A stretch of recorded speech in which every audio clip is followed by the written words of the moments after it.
మిథున రాశి వారికి జూలై నెలలో ఏ రకమైన ఫలితాలు ఉండబోతున్నాయి? ఉద్యోగ పరిస్థితులు ఎలా ఉన్నాయి? వైవాహిక జీవితం ఏ రకంగా ఉండబోతుంది? సంతానపరంగా వారు ఎలాంటి నిర్ణయాలు తీసుకోవాలి? ఇలాంటివన్నీ కూడా మనం ఈ నెల గోచారాన్ని సమీక్షించుకుంటూ ఆ ఫలితాలని తెలుసుకుందాం. మిథున రాశి వారికి ఈ నెలలో మిశ్రమ ఫలితాలు ఎక్కువగా గోచరిస్తున్నాయి. ముఖ్యంగా భార్యాభర్తల మధ్య ఏవో రకమైన వాగ్వివాదాలు చోటు చేసుకోవటం, అలకబోనటాలు, ఒకళ్ళు బతిమాలుకోవటాలు, ఇలాంటి పరిస్థితులు మధ్యలో ఎదురవుతూ ఉంటాయి. దీంతో పాటుగా వృత్తి ఉద్యోగాల్లో కూడా ఆకస్మిక ఇబ్బందులు, మరి ఇవాళ రోజుల్లో అప్పుడప్పుడు మరి కొంతమందిని బెంచ్ మీద పెట్టి వాళ్ళని అటు ఉద్యోగాల నుంచి తీసినట్టు కానీ, ఉద్యోగాల నుంచి పూర్తిగా ఉంచుకున్నట్టు కాకుండా హోల్డ్లో ఎవరైతే ఉండే కొన్ని ఉద్యోగాలు ఉంటాయో అలాంటి ఉద్యోగాల్లో వీరు ఒక్కోసారి అనుకోకుండా అలాంటి బెంచ్ ఎక్కే ప్రమాదాలు కూడా లేకపోలేదు ఈ నెలలో.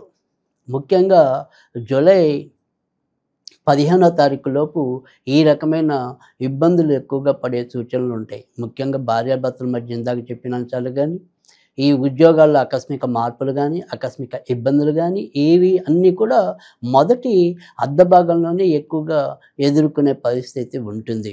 మనసు ఎంత పాదరసంగా పరిగెత్తినా, ఆలోచనలు కూడా ఎంత త్వరిత వేగంగా ఎలాంటి విషయాలకైనా అకలింపు వచ్చినా ఒక రకమైన చాంచల్యంతో ఇబ్బంది పడటం అనేది కూడా ఈ నెలలో వీరు ఎక్కువగా ఉంటుంది.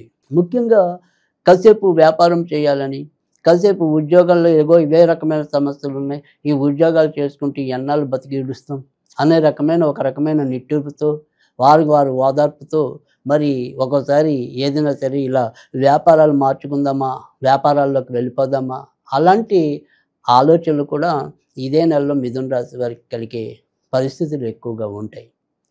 ఏదైనప్పటికీ కూడా పరిస్థితులు ఎటువంటివి అయినప్పటికీ కూడా, అంటే మనకు ఉద్యోగాల్లో అవి శత్రువులు పెరగచ్చు, లేదా మన మీద ఒత్తిడి పెరగచ్చు, చేస్తున్నాం కదా అని మన మీదే అన్ని రకాల పనులు కూడా రుద్దచ్చు. అయినా కూడా మనం చెల్లించకుండా కొంత ఓర్పు పట్టినట్టయితే క్రమంగా రాబోయే గ్రహస్థితి మీకు అనుకూలమైన మార్పులు తీసుకురావడానికి ఉంటుంది. కనుక ఏదైనప్పటికీ కూడా అక్కడ మనకి తప్పనిసరి వారంతట వారు ఏదైనా సరే మనని తొలగించినట్టుగా ఉంటే తప్ప మనకు మనంగా ఏమైనా సరే ఈ రకంగా ఉద్యోగ విషయాల్లో కొత్త నిర్ణయాలు తీసుకోకుండా ఉండటం అనేది అవసరం. విదేశాలకి వెళ్ళాలి అనుకునే వారికి ఎటువంటి పరిస్థితులు ఉండబోతున్నాయి? విదేశాలకి వెళ్ళాలి అనుకునే వారికి అయితే కనుక బాగా అతి కష్టం మీద వారికి సంబంధించిన ప్రయత్నాలు నెరవేర్చబడడం అనేది అయితే ఉంటుంది. ప్రస్తుతం భాగ్యస్థానంలోనే వీరికి దూర ప్రాంతాల స్థానంలో రాహు సంచరిస్తూ ఉండటం అనేది కొంత మంచి అయినప్పటికీ కూడా అది చివరి నిమిషం దాకా మనని అటు ఇటు కాని పరిస్థితిలో ఉంచడం, మరి అది గోడ మీద పిల్లిలా అటు పడుతుందా ఇటు పడుతుందా, మనకి వీసా మంజూరవుతుందా లేదా, ఇలా ఈ రకమైన ఒత్తిళ్లతో ఇబ్బంది పెట్టడం అనేది కూడా జరుగుతుంది.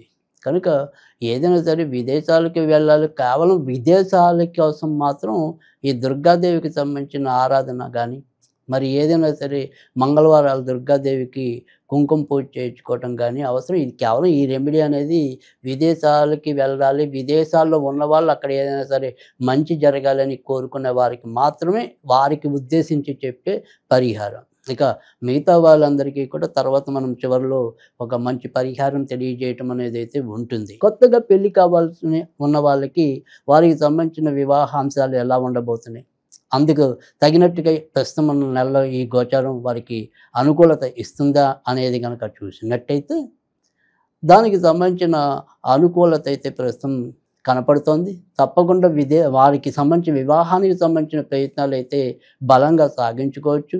ముఖ్యంగా మరి ఆరుద్ర నక్షత్రం వారికి, మృగశిర నక్షత్రం వారికి మరింత యోగ్యవంతమైన కాలంగా కూడా మనం చెప్పవలసి ఉంటుంది. కనుక ప్రయత్నాలు అయితే కనుక తప్పకుండా సాగించుకోవచ్చు.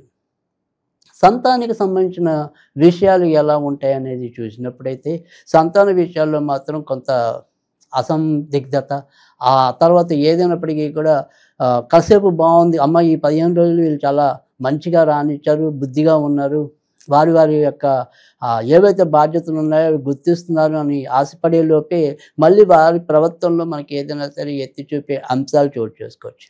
కనుక పిల్లల విషయంలో మాత్రం ఒడిదుడుకులు అనేది చెప్పవలసి ఉంటుంది. కొద్దిగా బాగుంది అనుకుంటే కొద్దిగా ఏదో రకమైన అసంతృప్తి అనేదైతే వెంటాడుతూ ఉంటుంది. కనుక పూర్తి స్థాయి భరోసా కానీ, పూర్తి స్థాయి సంతృప్తి కానీ పిల్లల విషయాల్లో అయితే గనక మనం చూడలేం.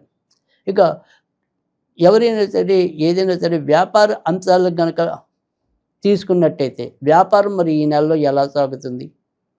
ఎలాంటి వ్యాపారాలు బాగుంటాయి? పార్ట్నర్‌షిప్‌లు ఏమైనా చేయొచ్చా? చేయకూడదా? ఇత్యాది విషయాలు గనక చూసుకున్నట్టయితే గనక పార్ట్నర్‌షిప్ వ్యవహారాల్లో ఈ నెలలో ముఖ్యంగా జూలై 15 తర్వాత వాటి జోలికి వెళ్ళకుండా ఉండటం అనేది తాత్కాలికంగా కొంత మనం వాయిదా వేసుకోవటం అనేది అవసరం. ఇక ఇతరత్ర ఇప్పటికే వ్యాపారాలు చేస్తున్న వారు పార్ట్నర్‌షిప్ అంశాల్లో ముఖ్యంగా జూలై 15 దాటిన తర్వాత మనస్పర్ధలు రాకుండా సంయమనంతో వెళ్ళటం అనేది, ఎవరి అభిప్రాయాలను వారు స్పష్టంగా తెలియజేసుకుంటూ ముందుకు సాగటం అనేది చాలా అవసరమని కూడా చెప్పవలసి ఉంటుంది. ఇక ఈ నెలలో ఎవరికైనా సరే ఏదైనా సరే ప్రజల నిత్యావసరాలుగా వ్యాపారాలు చేస్తున్న వారికి ఎక్కువగా అంటే ఈ తిండికి సంబంధించిన అంటే క్యాటరింగ్ కానీ, తర్వాత ఇతర ఈ హోటల్స్ ఇలాంటివి ఏమైనా సరే తిండికి సంబంధించిన అంశాలు కానీ, పాలు, నీళ్లు ఇలాంటి వాటికి సంబంధించిన వ్యాపారాల్లో ఉన్నవారికి అభివృద్ధి ఎక్కువగా ఉంటుందని చెప్పొచ్చు. అలాగే ఎరువులకి సంబంధించినవి కానీ, వ్యవసాయ ఉత్పత్తులు కానీ, వ్యవసాయాలకు సంబంధించినవి కానీ అలాంటి వ్యాపారాలు చేస్తున్న వారికి కూడా ఈ నెలలో ఎక్కువగా మంచి ఫలితాలు ఉంటాయని చెప్పొచ్చు. తర్వాత టైలరింగ్ మీద బతికే వాళ్ళకి కూడా ఈ నెలలో ఎక్కువగా మంచి అవకాశాలు ఉంటాయని కూడా మనం చెప్పుకోవాల్సి ఉంటుంది. తర్వాత దంత వైద్యులకి ఎక్కువగా మరి ఈ నెలంతా కూడా మోక్షకరంగా ఉంటుందని కూడా చెప్పుకోవచ్చు. సో వ్యాపార అంశాల్లో ఉన్న వాళ్ళకైతే గనక ఈ రకంగా బాగుండటం అనేదైతే అంటే మిగతా వ్యాపారాలతో పోల్చితే ఈ వ్యాపారాలు ఉన్నవారికైతే గనక మరింత మంచి జరగడానికి కూడా ఉంటుందని కూడా మనం చెప్పుకోవాల్సి ఉంటుంది. కనుక మిథున రాశి వారైతే గనక ఈ నెలలో ఏదైనా సరే కొంతవరకు జాగ్రత్త తీసుకోవాల్సింది ఏదైనా ఉంటే గనక తొందరపడి మనం ఏదైనా సరే ఉద్యోగాల్లో గబుక్కున మారిపోకుండా ఉండటం అనేది ఒకటి. తర్వాత ఉద్యోగాల్లో మనం అప్రమత్తంగా ఉండటం అనేది ఒకటి.